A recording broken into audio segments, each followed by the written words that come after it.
Bismillahirrahmanirrahim. Assalamualaikum warahmatullahi wabarakatuh.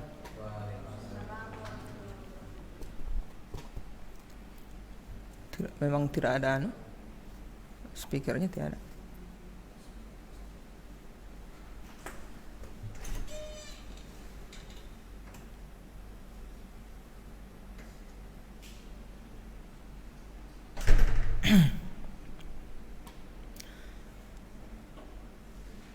Alhamdulillahi rabbil alamin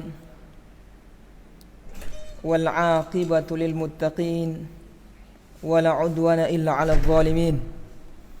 Wassalatu wassalamu ala nabiyyina Muhammadin wa ala alihi wa ashabihi wa man tabi'ahum bi ihsanin ila yaumiddin.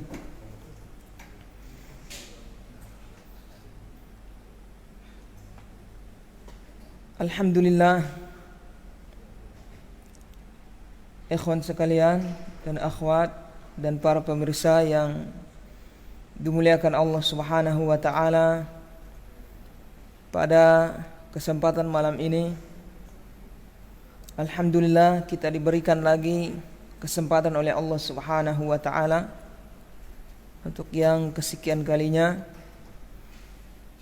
mengisi sisa hidup kita dengan amalan soleh dan bertobat, beristighfar kepada Allah Subhanahu wa taala. Thayyib, kemudian kita ingatkan agar bersyukur atas segala nikmat-nikmat Allah Subhanahu wa taala yang selama ini Allah karuniakan kepada kita. Sesungguhnya nikmat Allah Subhanahu wa taala tidaklah bisa untuk kita hitung-hitung, namun Allah Subhanahu wa taala mewajibkan kepada kita untuk melaksanakan apa yang diperintahkannya dan menjauhi apa yang dilarangnya sebagai wujud syukur kita kepada Allah Subhanahu wa taala. Jadi sejatinya orang yang bersyukur kepada Allah adalah orang-orang yang melaksanakan apa yang Allah perintahkan dan menjauhi apa yang Allah larang. Orang yang menegakkan sholat 5 waktu, orang yang membayar zakat yang wajib, kemudian orang yang berpuasa pada bulan Ramadan dan puasa wajib lainnya, kemudian haji bagi yang mampu, dan meninggalkan apa-apa yang dilarang oleh Allah Subhanahu wa taala. Seluruh yang dilarang, mengerjakan seluruh yang diperintah oleh Allah Subhanahu wa taala. Semuanya ini adalah wujud syukur kita kepada Allah Subhanahu wa taala. Dalam artian orang yang tidak melaksanakan apa yang Allah perintahkan, dia melalaikan sholat, kemudian durhaka kepada orang tuanya, kemudian melakukan kesyirikan, kemudian melakukan kebid'ahan. Nah, orang seperti ini sejatinya tidak dikatakan bersyukur kepada Allah Subhanahu wa taala, karena dia bermaksiat kepada Allah Subhanahu wa taala. Jadi ini kita ingatkan akan nikmat Allah Subhanahu wa taala untuk kita syukuri, untuk kita gunakan nikmat yang Allah berikan ini pada jalan yang Allah ridhoi. Jangan sekali-kali kita gunakan pada jalan yang tidak diridhoi oleh Allah Subhanahu wa taala, atau pada jalan yang dimurkai oleh Allah Subhanahu wa taala. Thayyib, pada malam ini kita melanjutkan kajian kita membaca kitab Al-Yaqut Al-Munaddad fi Madhabil Imam Ahmad rahimahullahu taala, fikih dalam mazhab Hambali. Pada pertemuan sebelumnya telah kita bahas tentang apa? Berkaitan dengan apa? Yaitu jima' pada siang hari bulan Ramadan. Dan juga kita telah jelaskan rinciannya. Mana letak yang seseorang itu wajib membayar kafarah dan mana yang tidak. Tapi pada malam ini kita lanjutkan pada babu berkata muallif hafizahullahu taala, babu ma yukrahu wa yustahabbu fi shaumi wa hukmil qada.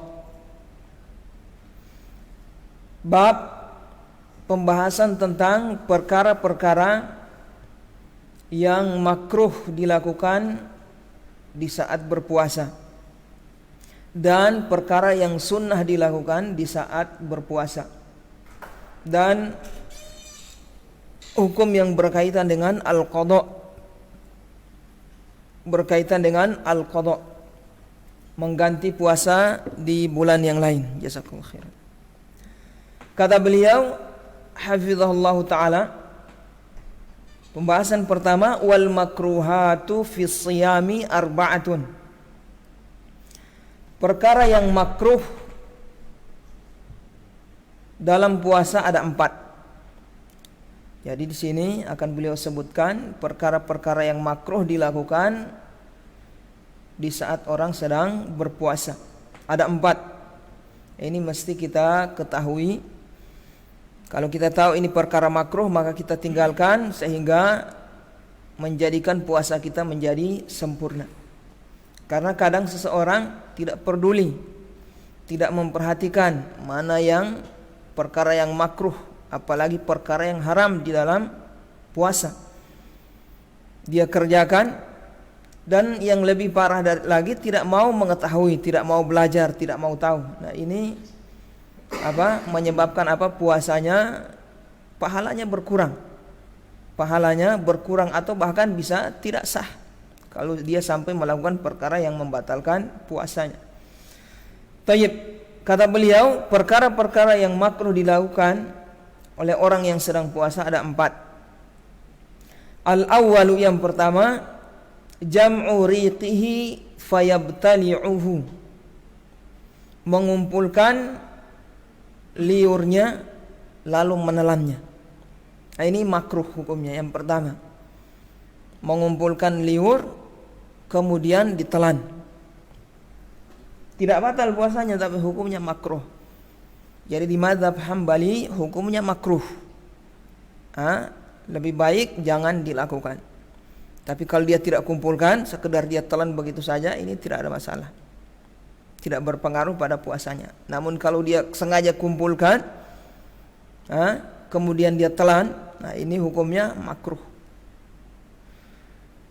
Taib. Kemudian yang kedua, makruh yang kedua, wa dzauqu ta'amin bila hajatin,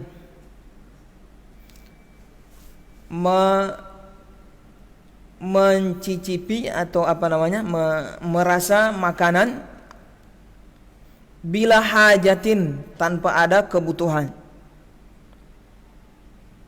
Merasa makanan dengan lidahnya tanpa ada kebutuhan. Bukan mencicipi. Kalau cicipi berarti makan itu, telan. Maksudnya dirasa pakai lidah. Ini hukumnya makruh kalau tidak ada kebutuhan.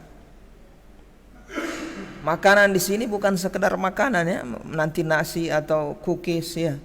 Bukan, seluruh perkara yang membatalkan puasa yang bisa masuk lewat mulut. Ingin merasa sesuatu, ini yang bisa menyebabkan puasanya batal, ini hukumnya makruh kalau tidak ada kebutuhan. Bagaimana kalau ada kebutuhan? Kalau ada kebutuhan, ini hukumnya boleh. Seperti apa? Orang yang memasak makanan, memasak masakan, dia tidak tahu entar salah rasa, kelebihan garam atau kelebihan gula atau nah dia rasa dulu. Tapi dia tidak bisa telan, tidak boleh ditelan. Kalau ditelan batal puasanya. Setelah itu dia buang. Yang seperti ini boleh kalau ada kebutuhan. Kalau tanpa kebutuhan, makruh hukumnya. Iya. Paham di sini ya? Kemarin juga ada sempat ikhwan yang nanya. Saya kerja di perusahaan, ya, perusahaan yang sebelum dikirim atau dikemas produk tersebut mesti kita rasa dulu apakah sudah pas atau tidak. Itu hukumnya boleh. Ya. dirasa dengan lidahnya. Hukumnya boleh kalau ada kebutuhan. Kalau tanpa kebutuhan, ini makruh, tidak boleh. Kemudian yang berikutnya, wa madghu ilkin qawiyin. Perkara makruh yang berikutnya, madghu ilkin qawiyin, mengunyah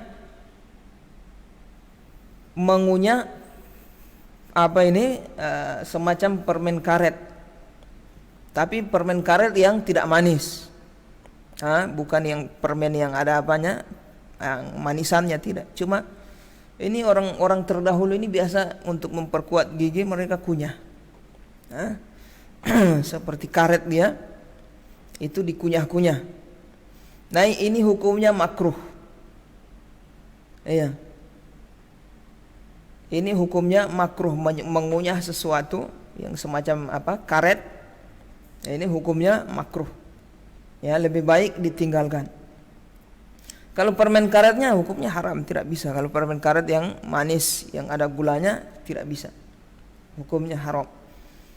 Ini yang tidak ada gulanya. Iya, sekedar karetnya saja. Kemudian perkara makruh yang berikutnya, wal qiblatu liman tuharriku syahwatahu.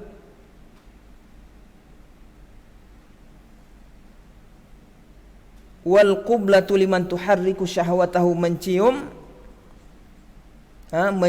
istrinya bagi orang yang dia tahu syahwatnya akan bangkit. Hukumnya apa? Makruh.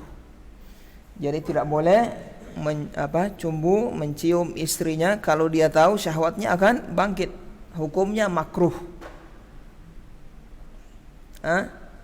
Tapi kalau dia tahu tidak, bersentuhan misalnya, atau dia cium, dia tidak tahu, atau dia tidak dia tahu kalau tidak akan bangkit syahwatnya, seperti ini tidak mengapa.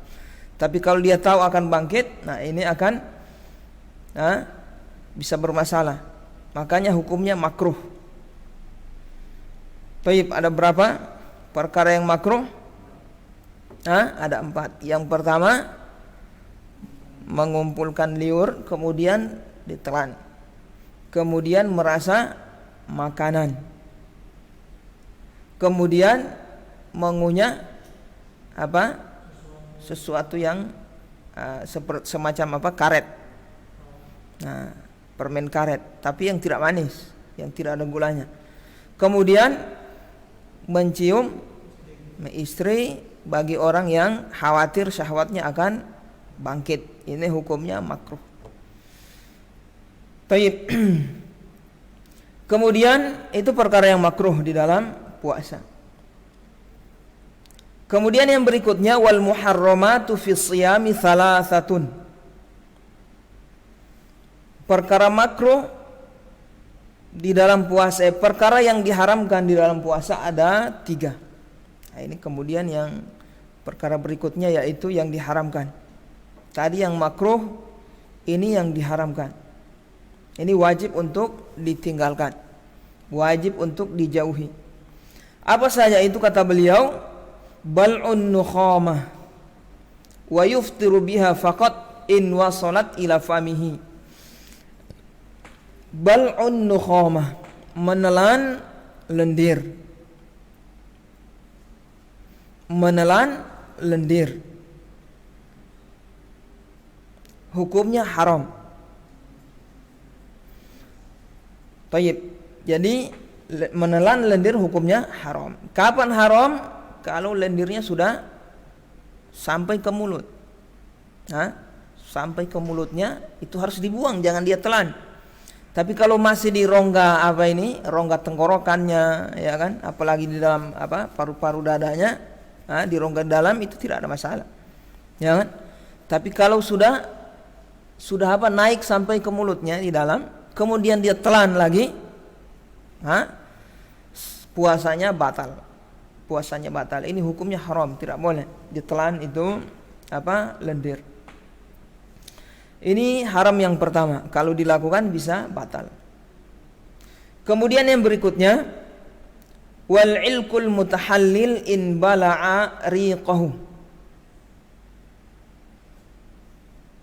permen, memakan atau mengisap permen,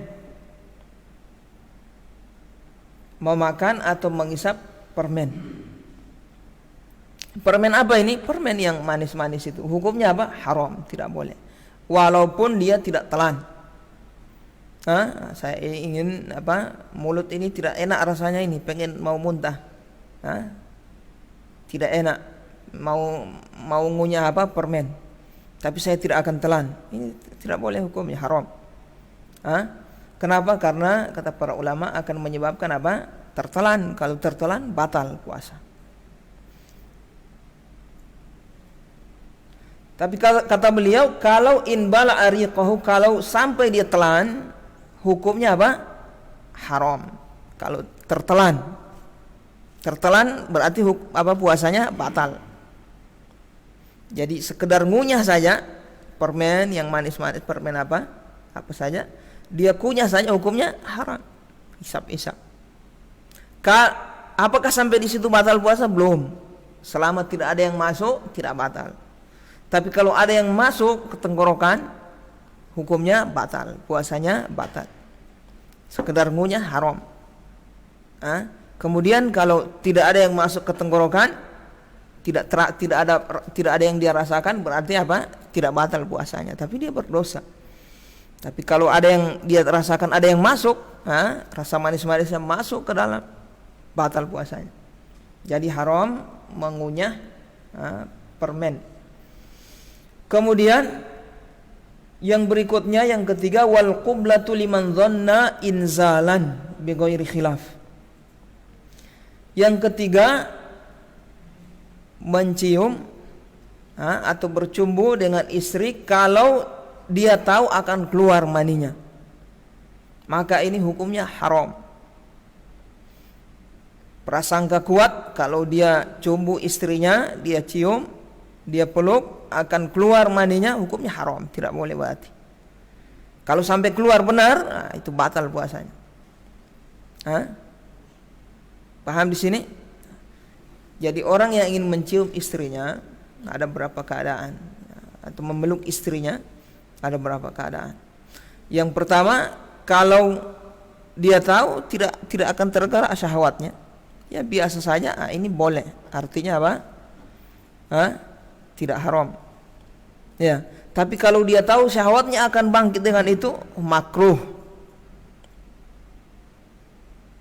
Kalau dia tahu maninya akan keluar atau madhi keluar, haram, batal puasa berarti. Paham, Maman? Ya. Tapi mesti tahu ini Maman ini. Sebelum nikah harus sudah tahu memang. So ada gambaran di kepala. Ya. Iya Maman. Ini kita cerita yang yang halal-halal ya. Ini yang halal saja seperti ini hukumnya, apalagi yang haram. Apa bisa terjadi ya, misalnya yang bukan mahramnya, yang tidak halal bagi dia, apalagi sudah dapat dosa, puasanya bisa batal lagi. Taib kalau maninya keluar. Kemudian kata beliau di sini, wal madhab anna madgul ilkil mutahallil yahrumu mutlaqan sawa'un bala ariqahu aw lam yabla riqahu wa yuqasu alaihi al-yawma ma'junul asnan li'annahu mutahallil. Kata beliau, menurut madhab, yaitu madhab Hambali, mengunyah permen ya, yang manis itu, yang ada gulanya, haram secara mutlak. Haram secara mutlak. Sama saja apakah ada yang tertelan atau yang tidak tertelan. Ada yang tertelan dengan tidak sama, sekedar dia kunyah, hukumnya haram, sengaja.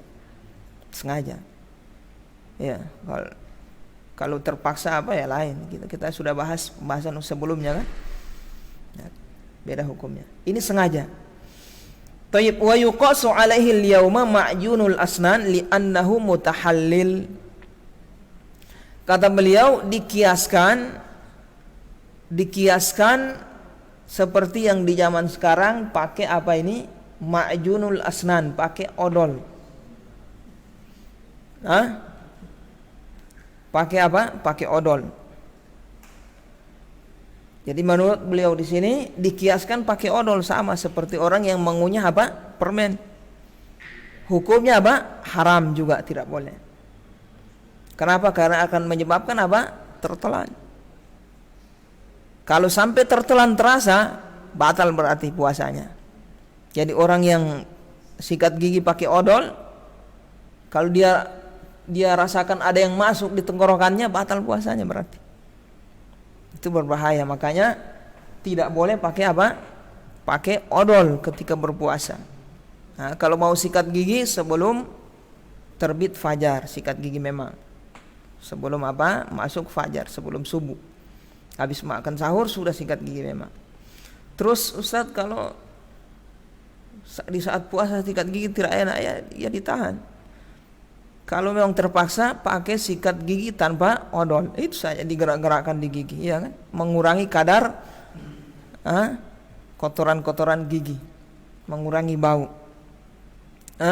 Tanpa pakai odol. Odol ini sama seperti permen, dia manis apa? Sama gula-gula bahasa kita. Sementara gula-gula tidak boleh dikunyah-kunyah sementara kita puasa, sama hukumnya. Tidak boleh. Berbeda dengan siwak. Siwak kan bukan permen, itu tidak ada yang Tayyib. Paham di sini ikhwan? Ada berapa yang haram? Yang pertama, menelan lendir yang sudah keluar di mulut. Sudah keluar di mulut. Kalau masih di dalam rongga sana tidak ada masalah, tertelan ya. Kemudian apa yang haram yang kedua? Mengunyah permen yang manis atau yang bisa ada manis-manisnya, itu bisa mencair lah itulah. Kemudian mencium istrinya kalau dia khawatirkan dia tahu akan keluar maninya, misalnya orang yang syahwatnya tinggi. Jangan dapat sontong, dapat lihat saya badiri bulu-bulu nyawa.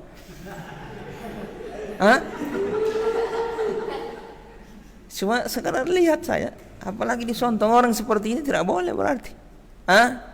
Menyentuh istrinya. Jangan ya. Adik, tidak boleh. Apalagi baru-baru kawin, itu jangan dulu, kasihan. Puasa. Menjauh dulu. Ya. Tayyib.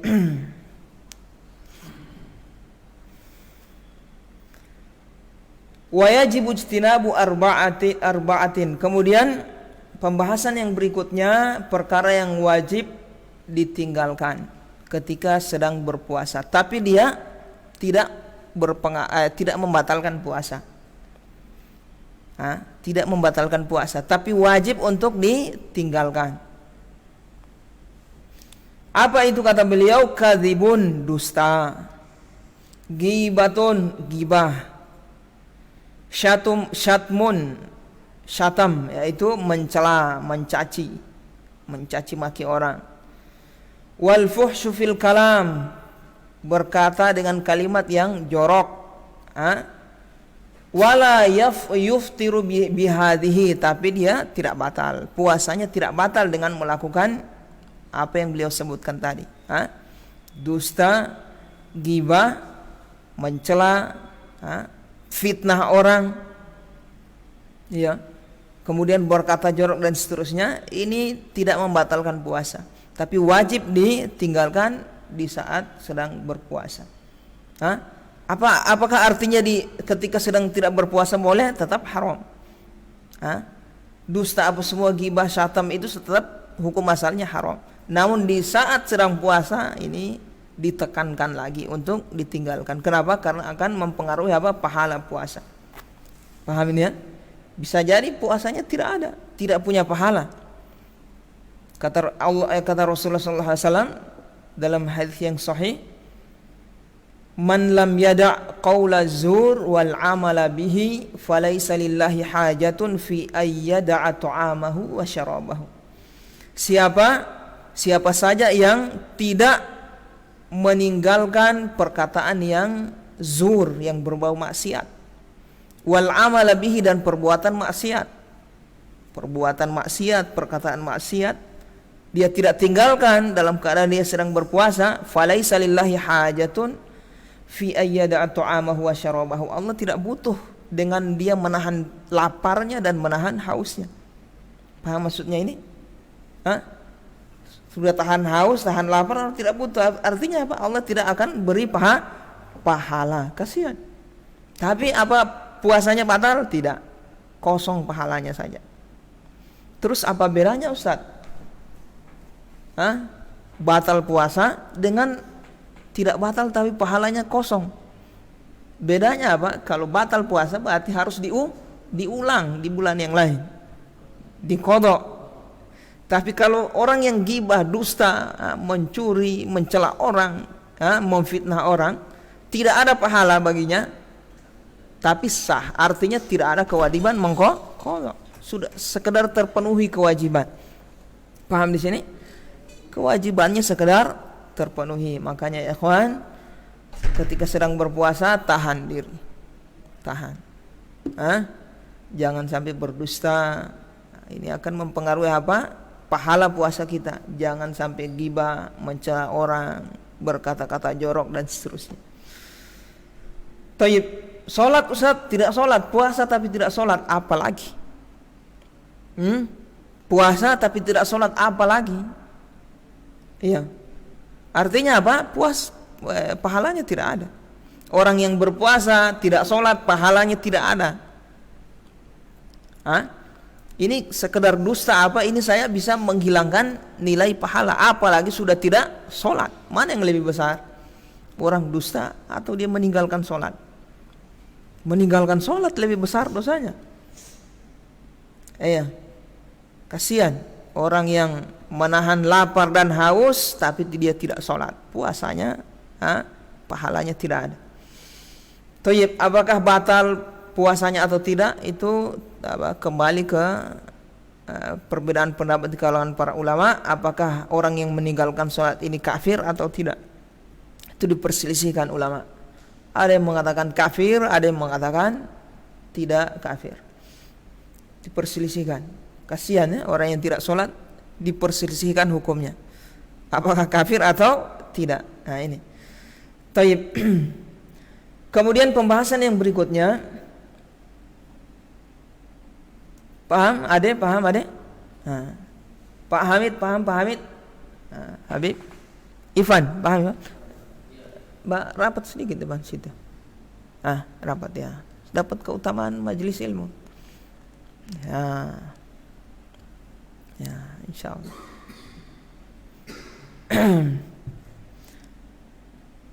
Wa sunanus shiyam thalathatun. Kemudian kata beliau, perkara yang sunnah di dalam puasa. Apa saja yang sunnah ketika sedang berpuasa? Thalathatun, ada 3 kata beliau. Ada 3. Yang pertama, wa sunna liman syutima qauluhu inni shaimun jahran fil fardhi wan nafli. Disunnahkan bagi orang yang ketika dia dicela misalnya dicaci oleh orang lain, dia berkata apa kepada orang tersebut? Inni shaim. Saya ini puasa, sedang puasa. Fil fardhi wan nafli, baik puasa wajib maupun puasa sunnah. Hukumnya sunnah. Ini ada hadisnya dari Rasulullah sallallahu alaihi wasallam. Fa in syatamahu ahadun qala inni shaim. Jika ada seorang yang menghina dia, mencaci dia, mencela dia, hendaknya dia mengatakan apa? Inni shaim, saya sedang puasa. Barangkali dengan kalimat itu orang yang mencela ini apa? Bisa berhenti dari sikap buruknya, perkataan buruknya. Baik.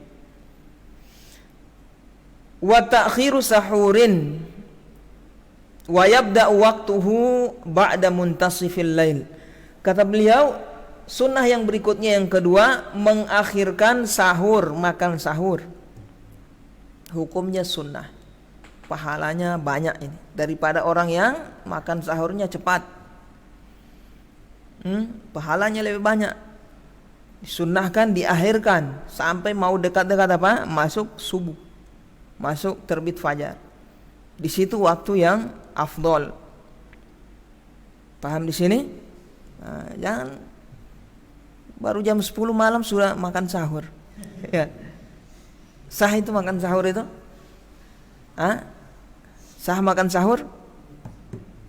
Ivan, sah makan sahur jam 10 malam, Ivan? Niatnya saya makan sahur, puasa besok. Kata beliau, wa yabda'u waqtuhu ba'da muntasifil lail. Dimulai waktu makan sahur itu setelah pertengahan malam. Jadi terhitung makan sahur setelah pertengahan malam. Tengah malam jam berapa? 12 ke atas itu sudah mulai sahur. Antum makan sahur di situ dapat pahala makan sahur. Kalau sebelum itu baru jam 10 sudah makan sahur, belum sah sebagai sahur, cuma makan malam. Tapi kalau jam 12 ke atas, antum makan dengan niat makan sahur, dapat pahala makan sahur. Jadi ada pahala tersendiri ini sahur ini. Padahal sekedar makan, iya kan? Padahal sekedar makan minum dapat pahala. Ini menunjukkan kepada kita apa ya ikhwan? Makan dan minum itu sendiri kalau diniatkan untuk ibadah bisa dapat pahala. Kalau diniatkan untuk sekedar gemuk, gode, cepat besar, dapat pahala. Ini ada orang seperti ini mengajarkan anaknya begitu, kasihan. Ini pelajaran bagi yang sudah punya keluarga, yang sudah berkeluarga punya anak, atau yang ingin nikah atau sementara nikah, sementara mau punya anak. Ingat, jangan mengajarkan anak makan supaya gemuk. Ayo makan nak supaya cepat besar, makan nak supaya gode, supaya gemuk. Apa ini? Yang kita tahu sesuatu yang dikasih makan supaya gemuk gode itu binatang, hewan ya.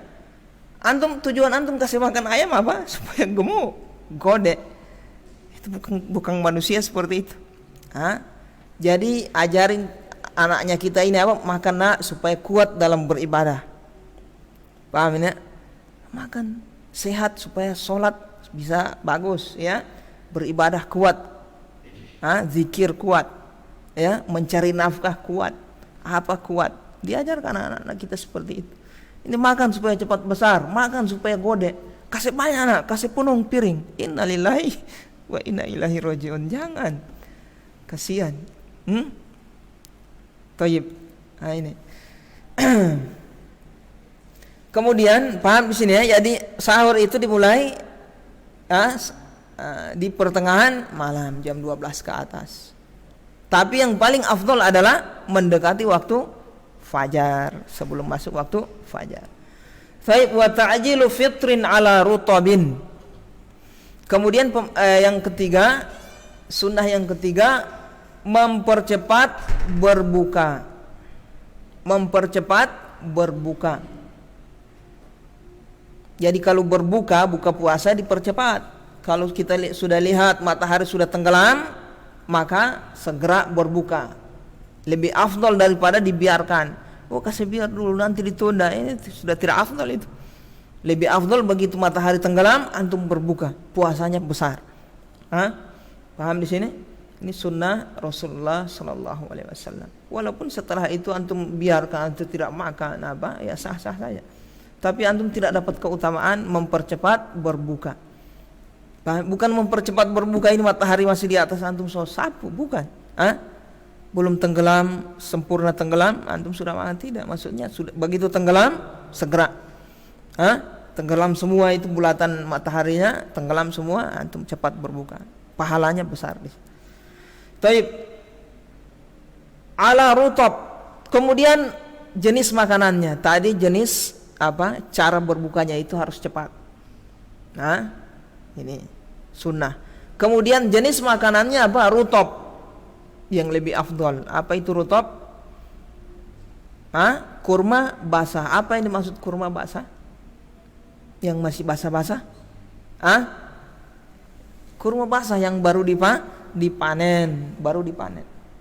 Kalau kurma kering yang sudah lama ditaruh. Yang sampai ke kita ini rata-rata kurma kering sudah. Iya. Sudah ditaruh, diendapkan ya. Tapi kalau yang kurma basah itu yang baru dipanen, itu rasanya tersendiri, itu ciri khas. Itu lebih afdol. Kalau antum ada dua, apakah mau buka dengan kurma yang kering basah, yang pilih yang basah. Ingin dapat pahala lebih banyak. Kalau tidak ada kurma yang basah, langkah kedua kurma yang kering, kurma yang biasa ini yang dikemas-kemas. Iya. Nah, itu sunnah. Kalau tidak ada kurma berarti dengan apa? Makanan yang lain, jenis makanan yang lain. Balapis, iya. Berat itu. Yang manis-manis, yang ada kadar manisnya tuh. Kalau tidak ada juga cukup pakai air yang jelas berbuka, Baik, ikhwan, kita akhirkan sampai di sini. Sebelum kita tutup kajiannya, silahkan, mungkin ada yang bertanya. Ada yang bertanya dari online itu? Ada? Baik, silahkan Maman. Ada pertanyaan, Man? Fadhal.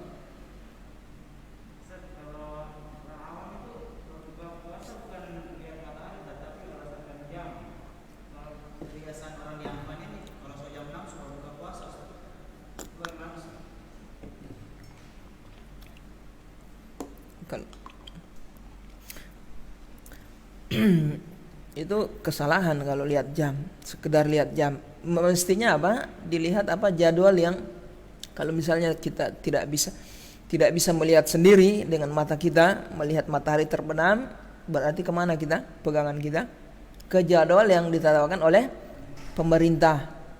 Lihat jadwal di HP, kan ada sekarang internet, tinggal ketik jadwal tenggelam matahari atau maghrib untuk waktu ampana. Antum tik di Google, tak keluar jam 18 tadi itu, saya lihat 18.02 atau 01. Jadi kalau dia berbuka sesuai jam itu sah. Paham ya? Jadi tingkatannya nanti, kalau dia bisa lihat dengan mata kepalanya, itu dia harus lihat dengan mata kepalanya, ya kan? Misalnya matahari jelas kelihatan bagi dia tenggelam di ufuk barat.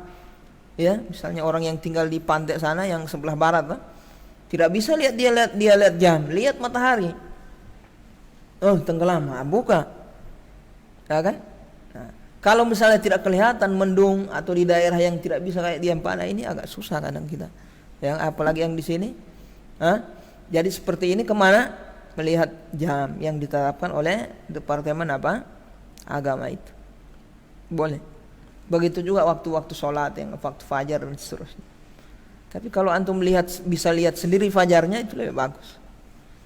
Kalau tidak bisa, berarti ke jam yang ditetapkan pemerintah. Kadang itu beda-beda itu. Tiap hari itu beda-beda, makanya tidak ada patokan jadwal yang baku. Itu beda-beda, tiap bulan, tiap hari itu beda. Jadi mesti dilihat, update terus. Lihat ini hari ini tanggal sekian, lihat jam sekian. Ini akan bermanfaat bagi orang yang tidak bisa melihat matahari. Tidak bisa melihat matahari. Paham ya, Aman? Silahkan Pak Muhsin.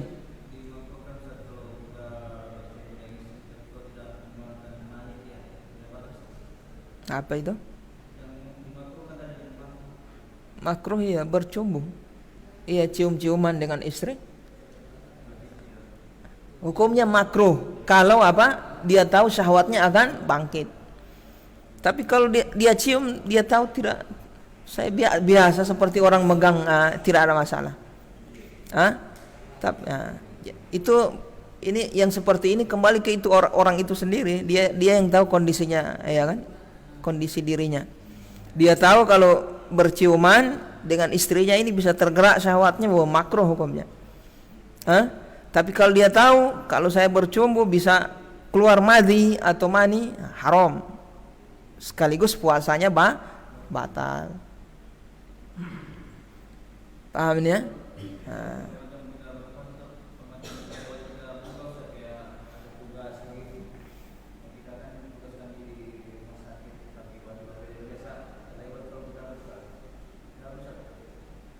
Apa itu?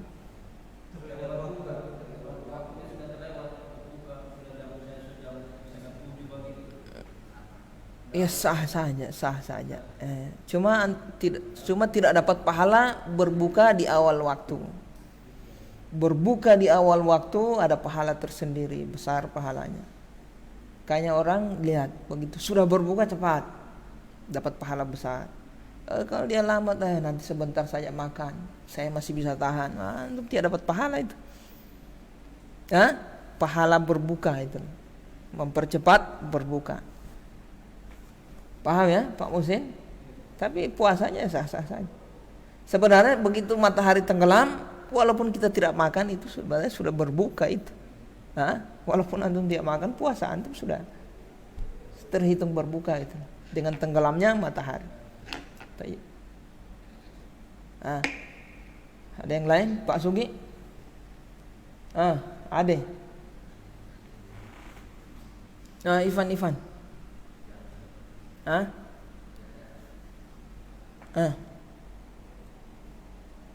Siapa nama?